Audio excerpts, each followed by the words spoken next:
কেমন আছেন সবাই? আশা করছি যে যেখানে বসে এই ভিডিওটি দেখছেন আপনারা সবাই আল্লাহর রহমতে অনেক ভালো আছেন। আমরাও আলহামদুলিল্লাহ ভালো আছি। আশেপাশের মানুষের একটু উৎসাহ মানুষকে কঠিন বিপদেও সামনে এগিয়ে যেতে সহায়তা করে। আজকে সেরকমই একটা গল্প আপনাদের সাথে শেয়ার করব। এই গল্পটি পড়ার পরে আমার তো খুব ভালো লেগেছে, আপনাদের কেমন লেগেছে কিন্তু জানাবেন। একবার একদল ব্যাঙ বনের মধ্যে দিয়ে যাচ্ছিল। এমন সময় এই ব্যাঙের দল থেকে দুইটি ব্যাঙ গভীর গর্তে পড়ে গেল। গর্তটি এতই গভীর ছিল যে সেটি থেকে উঠে আসা খুবই কঠিন। তবুও ব্যাঙ দুইটি তাদের সাধ্যমতো চেষ্টা করে যাচ্ছিল। দলের অন্য ব্যাঙগুলো বলাবলি করছিল, এই গর্ত থেকে বের হয়ে আসার কোনো আশা নেই। কিন্তু অদম্য ব্যাঙ দুইটি চেষ্টা করতেই থাকলো। তারা প্রাণপণে লাফিয়ে লাফিয়ে খাদটির ঢালু জায়গা পার করে শেষের দিকের খাড়া অংশের কাছে এসে আবার উল্টে নিচের দিকে পড়ে যাচ্ছিল। তখন ওপরে থাকা বাকি ব্যাঙগুলো চিৎকার করে তাদের বলছিল, তোমরা কিছুতেই উপরে উঠতে পারবে না, এটি খুবই বড় গর্ত, এখান থেকে উঠে আসা কোনোভাবেই সম্ভব না।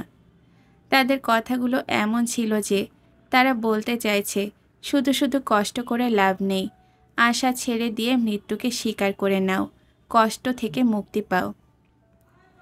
দুটো ব্যাঙের মধ্যে একটা ব্যাঙ তাদের কথায় কান দিল এবং গর্তের ওপরের দিকে ওঠা বাদ দিয়ে আরও গভীরের দিকে লাফিয়ে পড়ে মরে গেল। কিন্তু দ্বিতীয় ব্যাঙটি আরও উদ্দাম নিয়ে লাফাতে লাগলো, আর উপরে থাকা ব্যাঙেরা আরও জোরে জোরে চিৎকার করে বলতে লাগলো, এই বৃথা কষ্ট করো না, মৃত্যুকে সহজ করো।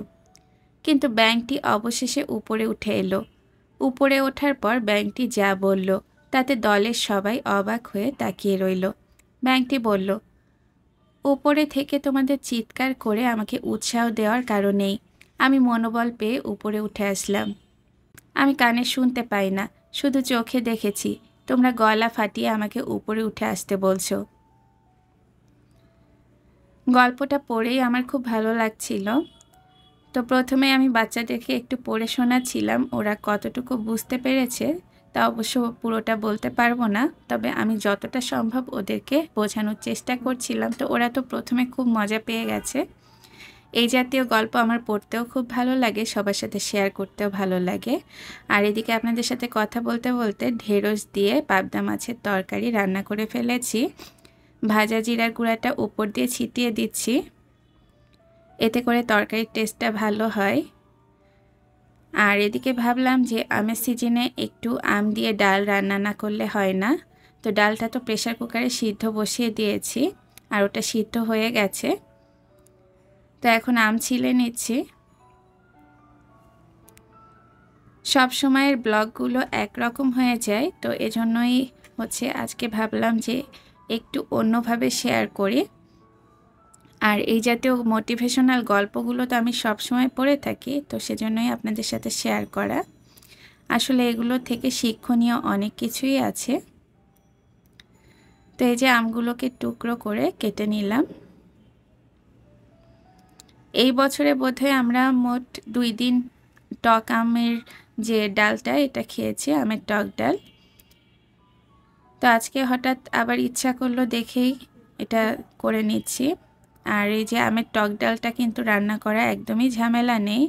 আর গরমের জন্য আমি তো প্রেসার কুকারে রান্না করি, প্রেসার কুকারে ডালটা তো সিদ্ধ করে নিয়েছি।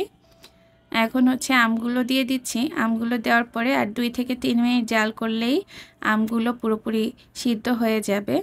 তো সেই পর্যায়ে এটাকে বাগার দিব।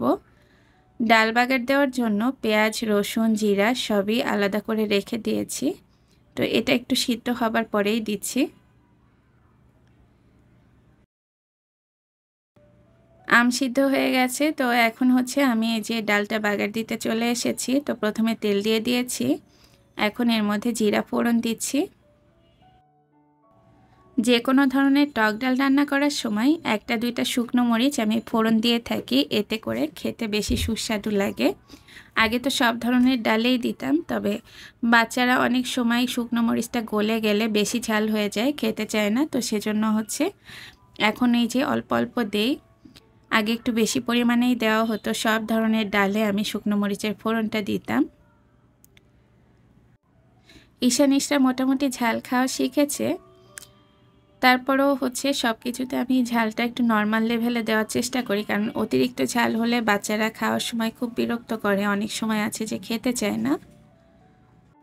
নিজে যখন রান্না করি তখন মনে করি যে আম্মু এই টক ডালটা রান্না করে অনেক মজা হতো বাসায় থাকতে যখন খেতাম। তো ওই টেস্টটা মনে করি আর রান্না করার চেষ্টা করি, তবে কেন যেন আম্মুর মতো একদমই হয় না। তবে বাচ্চারা আর ওদের বাবা বেশ মজা করে খায়, তখন কিন্তু খুব ভালো লাগে। এখন রাতে একটু খুব তাড়াতাড়ি ঘুমিয়ে পড়ছি আমরা, কারণ ঈশানীশরার স্কুল খুলে গেছে। অন্য সব স্কুল বন্ধ থাকলে ওদের স্কুলটা খোলা, তো সেজন্য আমার একটু ঝামেলাও বেশি হচ্ছে। ইদানিং ভিডিওগুলো রেগুলার দিতে পারছি না। আজকের এই ব্লগটি আপনাদের কাছে কেমন লেগেছে কমেন্ট করে জানাবেন। আমি তো এক এক করে সব রান্নাগুলো করে নিয়েছি। আজকে বেশ কালারফুল তরকারিও হয়েছে, আর খেতে কিন্তু অসাধারণ মজা হয়েছিল। ঢেঁড়স দিয়ে পাবদা মাছের এই তরকারিটি একবার হলেও আপনারা ট্রাই করে দেখবেন। সবাই সুস্থ থাকবেন, ভালো থাকবেন। আল্লাহ হাফেজ জানিয়ে এই পর্যন্তই শেষ করছি।